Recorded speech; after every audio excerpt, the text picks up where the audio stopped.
pomen mokrišč in njihovih živalskih prebivalcev. Predstavljamo ptičje pajke. Štirinožnega znanca Rona smo pospremili v šolo.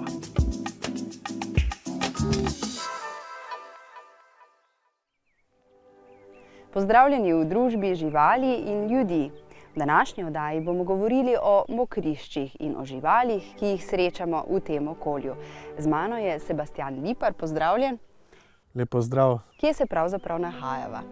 Tokrat sva na južnem obronku Pohorja, natančneje na Oplotniškem polju. Danes, ko govoriva o mokriščih, to polje je bilo znano kot mokriščno, močvirno polje. V 80-ih letih so žal tu izvedli melioracijo, s tem vijugaste potoke, med katerimi so rastle jelšave, vrbe, dejansko degradirali. Dobesedno smo ljudje iztrgali življenjski prostor tako vodnemu ekosistemu kot obvodnemu in ravno tako srnam, zajcem, prepelicam, fazanom. Ves ta živelj, vodni in obvodni, se je nekako prestavil v zavetje gozda, ki je tukaj pred nama. To je gozd Partovec, velja za enega največjih nižinskih gozdov v tem delu Slovenije. In ravno zaradi zemeljske sestave je to zelo močvirnat gozd, kajti spodnja plast zemlje v tem gozdu je ilovnata. Tako da so tu nastala tudi delno mokrišča in pa seveda tudi umetno en ribnik, kjer je sedaj zatočišče za te živali. Moram pa povedati, da sem bil pa pred leti zelo navdušen, presenečen, kljub temu, da gre tu za intenzivno kmetijstvo. In je ta melioracijski potok speljan dejansko ravno hitro, vanj se iztekajo ravno tako gnojila kot mineralna gnojila, ampak očitno so te melioracijske cevi toliko popustile, da se je vseeno ohranila ena redkih slovenskih sladkovodnih školjk. To je potočni škržek. Toliko bolj sem vesel te živalce, te školjke, kajti počasi prehaja na rdeči seznam, torej ogroženih živalskih vrst. Pa še ena posebnost te školjkice je, živi nekako v simbiozi z ribami. Predvsem riba pezdirk je izredno vezana na to žival, na to školjko, kajti ravno preko te školjke se ta pezdirk, ki zraste nekje od 6 do 9 cm, v drugem, tretjem letu starosti začne razmnoževati. In sicer tako, da samička v to školjkico odloži jajčica, ikre, samček jih oplodi, nekje 3 do 4 tedne ti mladički, te ribe pezdirka živijo v tej školjki. Šele nato nekako zapustijo to varno zavetje in se preselijo naprej v vodo. Ravno tako pa je školjka odvisna od teh ribic, kajti tudi školjka, ko izleže ličinke, se le te ličinke naselijo v škrgah rib. So delno paraziti, ampak ne do te mere, da bi ribo izstradali, uničili. Toliko bolj pa sem vesel, da sem v tem potoku našel tudi rake jelšavce, ki so ravno tako indikatorji čiste vode. In res se je narava dejansko zoperstavila človeku in pravzaprav življenje gre naprej v svojo pot. Predvsem pa sem prej omenil tudi mokrišča in pa ribnik, ki je v zaledju Oplotniškega polja, torej v gozdu Partovec. Pa predlagam, da greva še pogledati nastanek le-teh in obiščeva tudi ta del mokrišč. Se strinjam. Vas, dragi gledalci, pa zdaj vabim, da spoznate še eno čisto drugačno, eksotično vrsto živali, ptičje pajke.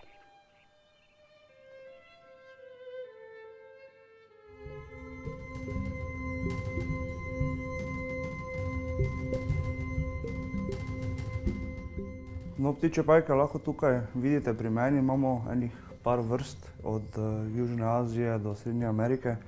Recimo karakteristike ptičjih pajkov so prvo lahko rečemo po domače kosmati in veliki. Drugače imamo pa razno, to imate lahko drevesne ptičje pajke, imamo talne ptičje pajke, ki se lahko malo razlikujejo tak na prvi pogled po izgledu, torej neki velikosti njihovega korpusa, torej njihovega telesa. Recimo tukaj vidimo eno klasični primer talne vrste, tudi ena težjih vrst, ki lahko zraste do 150 gramov teže in to je nekako ena zadnja velikost, mogoče še kaj malega bo zrastel. Ni pa največji ptičji pajek, to so Theraphosidae blondi. Drugače pa tukaj recimo lahko vidimo en primer drevesne vrste, to so Poeciloteri ornate, tudi ene redkih ptičjih pajkov, ki lahko posameznika vrže tudi v komo, ima zelo močen strup. To so nervotoksini, delujejo na živčni sistem, na prostor ugriza in na celotno živčevje, torej lahko se pojavljajo od bruhanja do tudi začasno slepoto, pišejo ljudje, ko so bili deležni tega ugriza. Ni prijetno in so zelo hitri in skačejo tudi malo, tako da tudi rokovanje z njimi je preprosto ni primerno, je mogoče, ampak že zelo dosti izkušnj in vsega, tudi mogoče malo norosti, zaradi tega, ker so res posebni ptičari, imajo pa tudi karakter. Tako da lahko rečemo, da nekateri ista vrsta, recimo sem imel primere, ko je bil zelo bolj plašen, bolj umirjen, ta pa je, recimo smo imela včeraj borba njih 20 minut, da sem ga ven dobil, ker se izumika, hiter je, skače, preden dobiš vse ven, ker je mali prostor, ga je tudi težko prijemati. Tako da vsi, ko delam s temi pajki, s takimi vrstami, jaz tudi priporočam, imejte prostor, imejte tudi, da se lahko kam umaknete, da kaj takega. Pri teh talnih vrstah sicer ni takih problem, pri drevesnih vrstah, nekaterih sploh iz roda Poeciloteri, pa je treba malo paziti. Kakšna pa je sicer oskrba ptičjih pajkov? Lahko posplošimo, kaj potrebujejo, pa tudi kako jim je treba terarij urediti? Zdaj za ptičje pajke ni večjih težav, saj so vrste, ki ne potrebujejo veliko, razen tiste, ki imajo zelo ki živijo v vlažnih okoljih, tam je treba malo več vlage dodajati redno. Drugače te talne vrste ali pa kaj puščavske vrste, vse kaj treba je, kako hranjenje. Terarije se pa uredijo malo pač po svoje, se naredi, malo se pogleda tudi iz kakšnega okolja prihaja, torej ali je vlažno področje, ali je pesek, ali je na šoti, ali je talna drevesna vrsta, da se tudi uredi malo okolje, mora imeti neko skrivališče. Če ni skrivališč, mora imeti dovolj zemlje, da si lahko izkopa rov, saj talne vrste velikokrat kopljejo rove, so zelo samozadostni, bi lahko človek rekel. In za tiste, ko recimo, lahko reč za 2 tedna na morje, komot, brez da pač malo večjo šalco vode se da, toliko da je ziher, drugače pa ni nekih večjih težav za pajki. Pajki se tudi levijo. Dejansko se pajk vleže na hrbet in potem počasi se mu odpre korpus, ta del zgornji in tukaj ven potem v tej obliki prileze, se razpne in potem leži tako tudi lahko po 2 uri, dokler se dobi dovolj energije, da se lahko spet premakne nazaj na noge. Kako pogosto se pa to zgodi?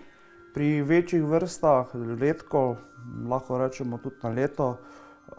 Nekega termina ne moramo reči, da bi letno rekli na pol leta, ko so pa manjši, pa večkrat, ki hitreje tudi rastejo.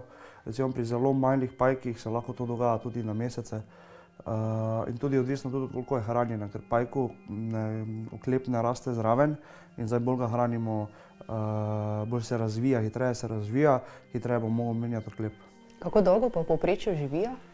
Imamo tukaj vrste, recimo, od nekatere vrste, recimo te vrste živijo od 15 do 20 let, samice seveda, samci lahko živijo od 2 do 5 let, samice pa lahko nekatere vrste, recimo brahipelme, živijo najdalje, recimo brahipelme smiti, lahko živi tudi 30 let, vendar pri pajkih je pač tako, da naenkrat tudi umrejo, lahko poginejo. Vrsta, ki je lahko jedla 2 tedna nazaj, vse ok, vse si naredil prav, pa umre in dostikrat ljudje pač ne vejo, tudi kličejo me dostikrat, joj, zakaj mi je pajek umrl, nekako ni pravih odgovorov. Zdaj, če si vse prav naredil in pajek umre, je lahko tudi kakšna notranja stvar, infekcija, kakorkoli.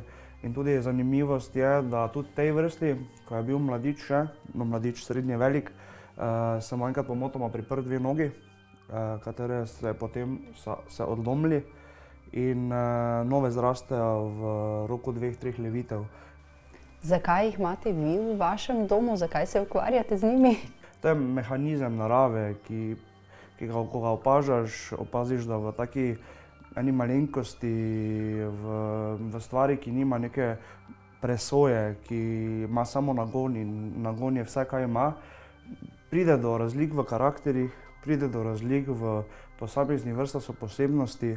Ljudje, ki se ukvarjajo s tem, so v Sloveniji že dosti poučeni, imamo forume, imamo društva, recimo v Ljubljani deluje eno dobro društvo, v Mariboru imamo svoje društvo Stalgo, ki so potem taka druženja, z tega nastajajo in znanje širimo in tudi potem te zadeve spoštljivo obravnavamo. In naša iniciativa je, da ne pretiravati z njimi, ne preveč imeti, če nimate prostorov, vedno začeti z nekimi talnimi vrstami, z vrstami, ki so primerne za začetnike, nikdar ne začeti s čim takim in nekako spoštljivo do tega in ta soodnos, ki lahko steče. Sicer ni ravno nekega cartanja, edino, kaj imamo od živali za cartanje, je naša bradata gama in glede na to, da so urejeni v ujetništvu in so celi ta genski mehanizem se prenaša iz roda v rod še vedno, tudi čeprav so te generacije in generacije že v ujetništvu urejene in ima čist enake nagone kot v naravi in teh nagonov ne moramo spremeniti, pajki se ne navadijo na človeka, lahko se samo mogoče navadijo, da okolje ni nevarno za njih. To je tista čisto osnova, ampak še to ni sigurno nikdar in vedno je malo nevarno, zato se pa tudi pajke ne jemlje ven preveč. Zdaj, ko je potrebno, na začetku valjda vsakega ta firbec malo mantra, da začne malo s tem, da si bi rad kakega pajka na roki imel in podobno. Ampak potem s časom te mine, imaš bolj za opazovanje, za zapisovanje, malo teorije svoje zraven postavljaš, pa tak, hobi kot hobi.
Sebastian, kam sva se zdaj premaknila?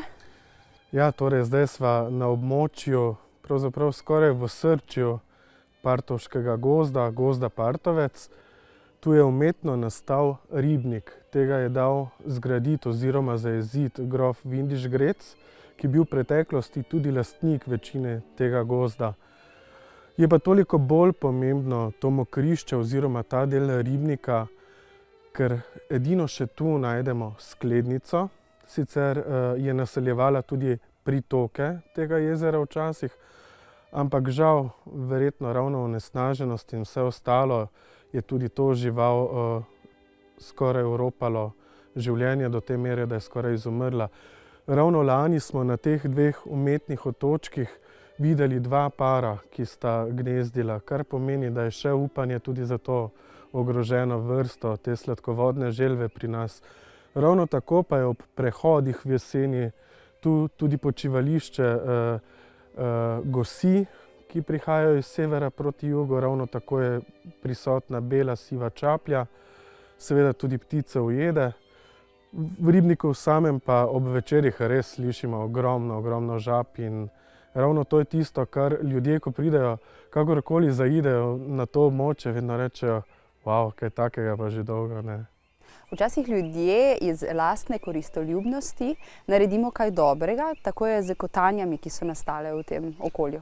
Ravno tako, ja, so v tem gozdu tudi kotanje, mokrišča, ki so nastala ravno z izkopavanjem gline oziroma ilovice, iz katere so delali opeko. In hote ali ne hote so sedaj to pribežališča teh živali. Moram pa povedati, da me pa izredno žalosti in res apeliram, ne ljudi samo v tem okolju, ampak apeliram na splošno na vse ljudi. Te kotanje niso zato, da sedaj zasipavamo njihov volumen s smetmi in pa z odpadnim materialom. Še doma naredimo kak ribnik in s tem omogočimo tudi na domačem vrtu ekosisteme. Enega takih sem tudi pred leti izdeloval ravno tu v Oplotnici in moram reči, da se je stvar zelo dobro obnesla. Krastače, žabe in pupki so našli tudi ravno tako domovanje, kljub temu, da so v ribniku zlate ribice. Tako da so te živali res našle domovanje tam. In pravim, moramo vedeti, voda je življenje in življenje je voda. Hvala lepa, Sebastian. No, v nadaljevanju naše oddaje pa se bomo spomnili mladega rottweilerja Rona. Spoznali smo ga pred meseci, zdaj pa ga bomo obiskali v šoli.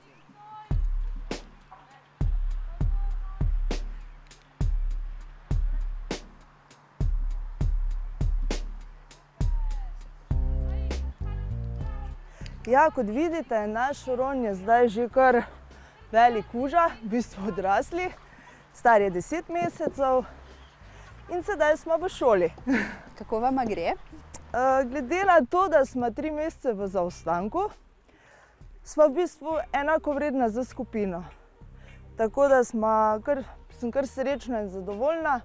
Ostal je še zmeraj zelo ljubeč, prijazen do ljudi in to me veseli. Ko takole gledate ostale pse, ki so takole na isti stopnji, ste rekli, vidite kakšno razliko med vašim Ronom pa ostalimi?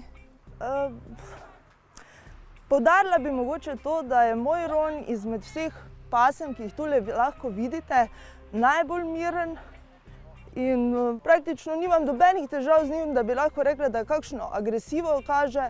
Tudi ko je na privezi, sedi umirjeno in tudi ne laja in ne renči. Še vedno ostaja družinski pes, ste zadovoljni z izbiro pasme še vedno? V bistvu jaz osebno definitivno in nikoli ne bi spremenila svojega mnenja. Še vedno sem bom rekla, neke vrste zaščitnica rottweilerov in nikakor ne bi rekla, da so to agresivni psi oziroma psi, kateri bi lahko škodovali bilo komu. Če so seveda v pravilnih rokah. Kaj so vajini načrti, kar se tiče šolanja? Jaz zdajle imam malo šolo, pa veliko šolo, nato pa bomo tudi delala obrambo.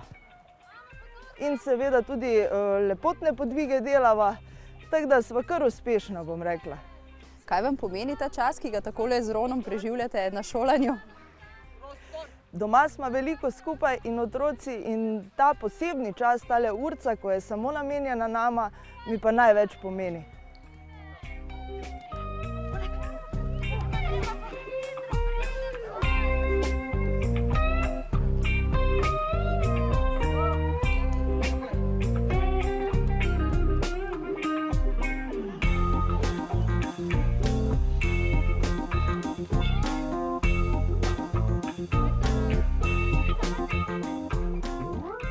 Ja, naš cilj je naučiti pse pravilno delati. Ja. Učimo jih osnovnih ukazov, sedi, prostor, poleg, delamo pravilno navezavo, pes lastnik. Trudimo se delati po naših najboljših močeh in vzgojiti res najboljše pse za urbano okolje. To je naš cilj tukaj. Kakšno je vaše mnenje? Je nujno za tiste, ki imajo doma pse, da vsaj to osnovno šolanje opravijo? Mislim, da se vsi kinologi s tem strinjamo. Nekako je šola ena tista osnova, kjer vzgojimo psa, navadimo ga na množico ljudi, navadimo ga na druge pse, praktično v šoli socializiramo psa, tako da po mojem mnenju je to primerno. Ja. V naši oddaji spremljamo Rona, rottweilerja. Kaj bi rekli o njem? Kakšen učenec je? Ja, Ron je zelo priden učenec. Jaz sem že Rebeki povedala, da je naredila eno odlično delo. Praktično je že vzgojila res psa, ki je zelo miren, prijazen, nekonflikten, dobro socializiran in to njeno delo, ki ga res opravlja odlično, se tudi pozna na treningih. Kljub temu, da je prišla dosti za nami, vsemi, ki so že tukaj, je res že skoraj na isti valovni dolžini, kot vsi ostali. No, tako da bom rekla, da je res opravlja odlično delo doma z psom.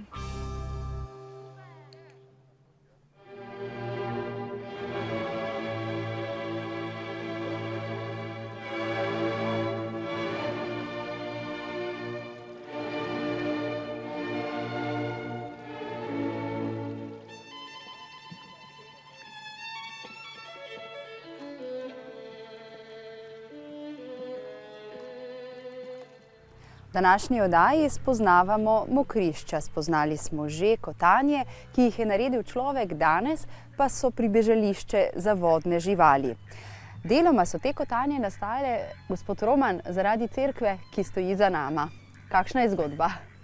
Ja, se pravi, med leti 1894 in 1999, ko so to cerkev gradili, so jo gradili iz opeke. In grof Vindiš Grec je imel tu v Partovcu glinokope, se pravi, ker so tu imeli opekarno in so tu tudi izdelali 1 200 000 opek za to cerkev.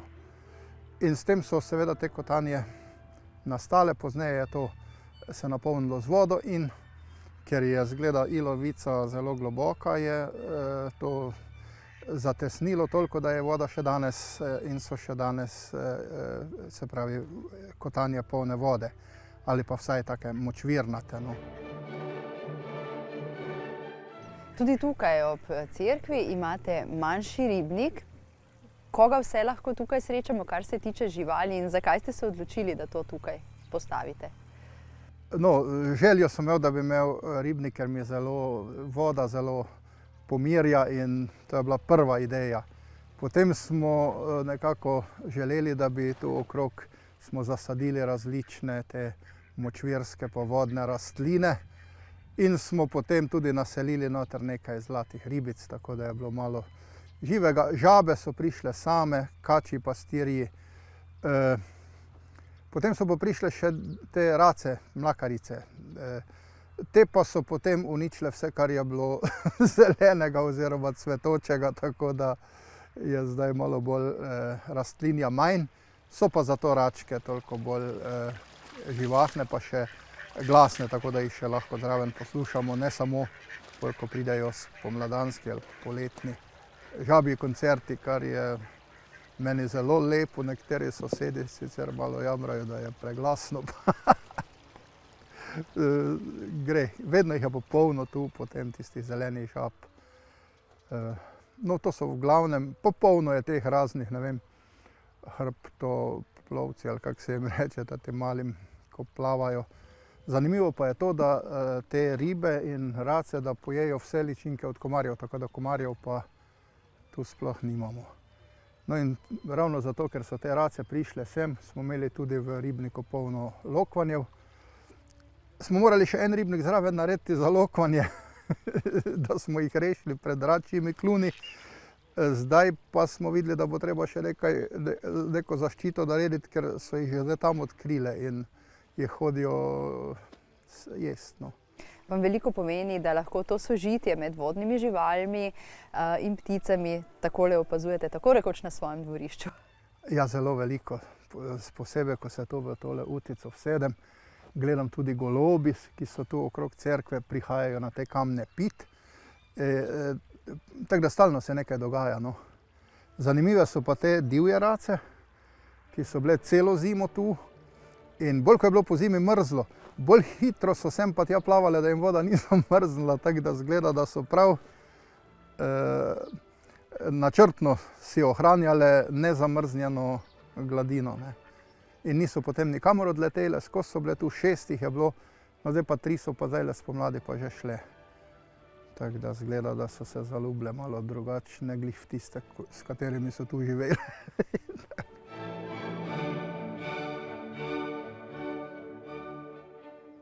Današnja oddaja je tako pri koncu. V družbo živali in ljudi ste ponovno vabljeni čez teden dni. Se vidimo.